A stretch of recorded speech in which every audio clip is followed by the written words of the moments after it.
Hello my fair friends, I'm Ruby Ruse, this is Baby Bunny, and welcome to Fairy Fortunes. On today's episode I'd like to try something a little different. I had a request from several people who asked me to explain where the fairy fortune cards came from. Well, I wanted to create a brand new divinational system for myself as a fairy. I wanted it to incorporate not just creatures like myself, but I wanted to feature other fairy creatures from around the world. Another element that I wanted to incorporate into the fairy fortunes was that my magic comes from my music, and so I wanted each of the fairy fortunes to incorporate some kind of musical element to it. And that was how I began. Now, the fairy fortune cards are not exactly 100% unique. There are 16 fairy characters in the divinational system of the fairy fortune cards, and the reason for that is it actually correlates to the divinational system of Geomancy. Geomancy was a divinational system that thrived in the Renaissance era. Geomancy was a mathematical system that featured a binary system, a system of either odd or even dots. Those dots then would have 4 separate lines, and those 4 separate lines would create 16 characters that would be applied in a divinational reading. Now, geo is a word that is associated with the earth, and that, to me, spoke well for incorporating into the land of the Fae, because the Fae are most assuredly creatures from nature itself.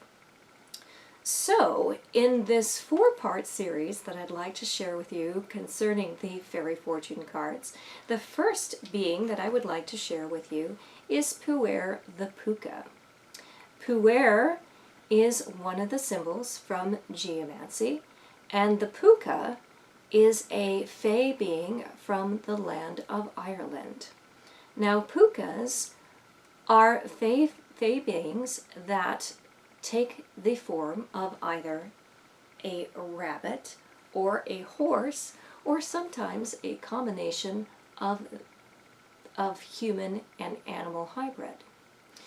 They are characters that are trickster characters in Irish folktales, so they can change their shape. They have the gift of prophecy, and they are very solitary creatures, and they are often omens that one should not accept help from strangers. The reason being is that the pooka has a relative, a cousin if you will, that is very similar to him, called the kelpie. The kelpie is a type of water horse. Now, if you ever encounter a horse around a body of water that seems to be very docile and inviting, and seems to be encouraging you to ride him, he may in fact be a kelpie in disguise. Now, what will happen with the kelpie, and likewise sometimes the pooka, is if you decide to accept this ride that the horse is trying to give you, you will find yourself stuck fast to their back, and they will gallop down into the body of water that they are close to, and you, unfortunately, will be drowned upon them. So, Puer the pooka can be a very beneficial character, but he is most certainly one of a solitary nature. So when you see the Puer the pooka, when he comes up in a reading, either in Geomancy or in the fairy fortune system, he is a character of risk, and he is also inviting you to accept a quest, but to be careful and make sure that you go it alone, because strangers may not be trustworthy.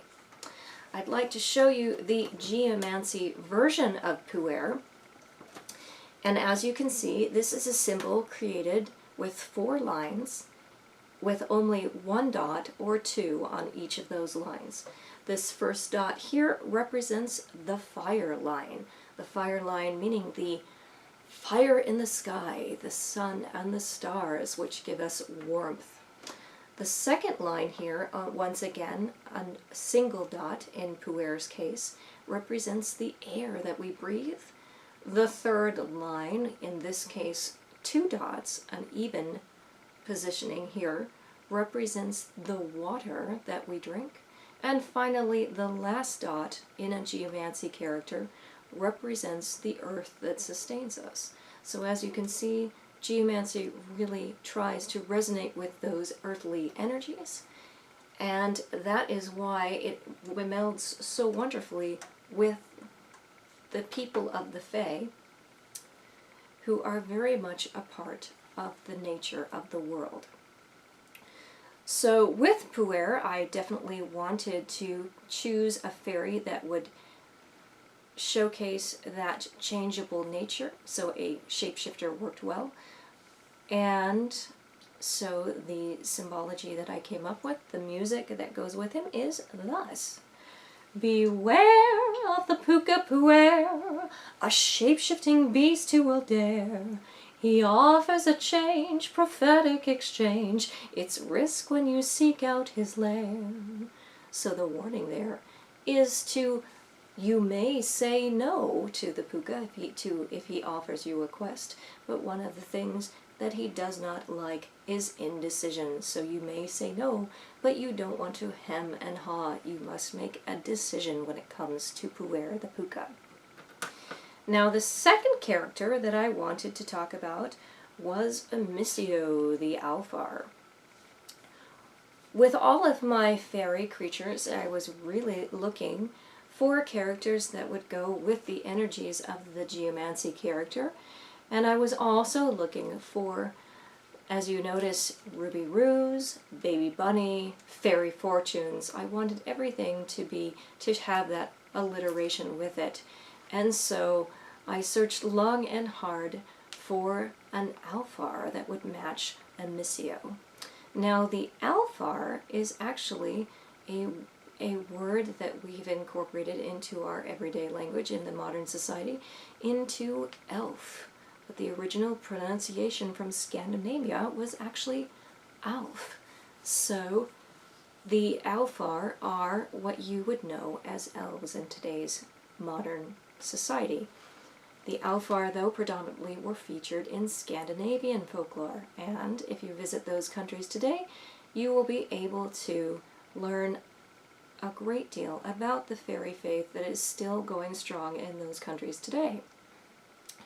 So with a Missio, the Alfar, a Missio is the Latin word for loss. Now, not always is loss a bad thing. We often want to lose an illness, and we certainly want to lose our hearts in love or when we're pursuing a passion.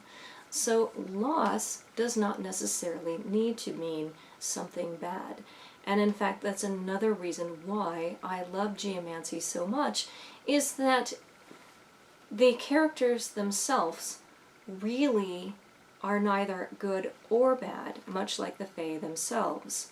It depends on the situation, and it depends on your own personal moral compass. Something that would be bad for you would not necessarily be bad for another person. So you really have to use Geomancy and the Fairy Fortune divination system in a very personal, very one-on-one setting. So the Alfar in Scandinavian folklore are very wise beings. They are very graceful. They had the ability to share navigational systems with humans. They were also quite close to humans, often visiting, and there are often even stories of Alfar and humans intertwining and interbreeding with one another. So if you are of Scandinavian descent, who knows, you actually may be part Alfar. So they were well versed in navigational systems, mathematics, and more importantly, healing, which made a Missio an energy that would resonate well with the Alfar.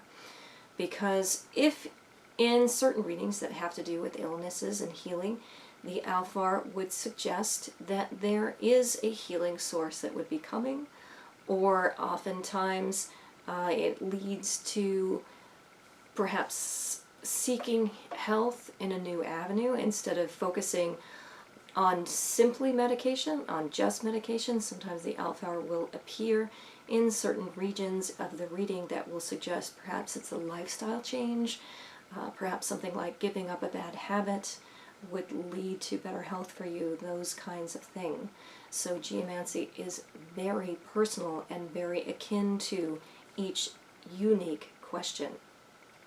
So the little song that goes with a Missio the Alfar is, a Missio Alfar is wise, her beauty and voice mesmerize.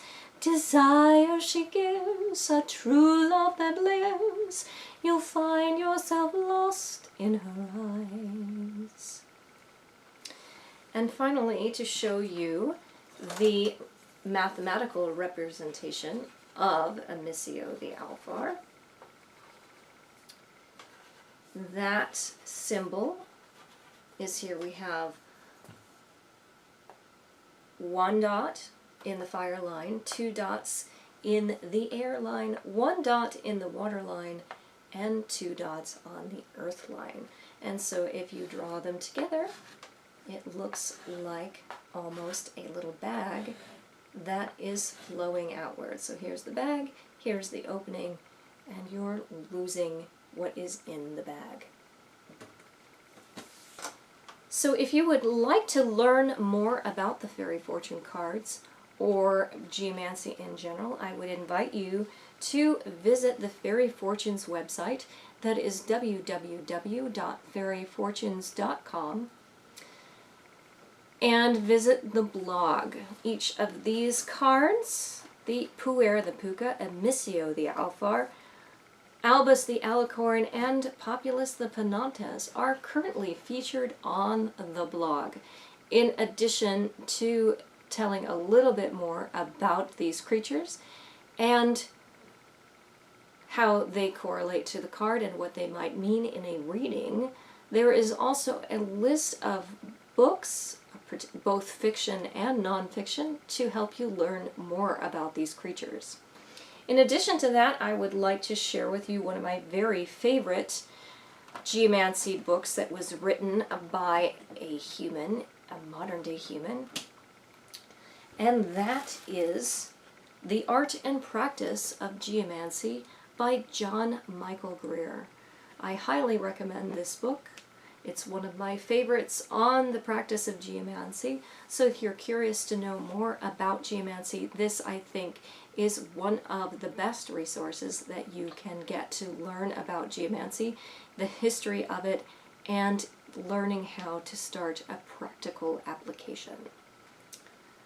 So I hope you will join us in part 2 of our journey through the 16 Fairy Fortune cards. And until next time, have a fairiful day.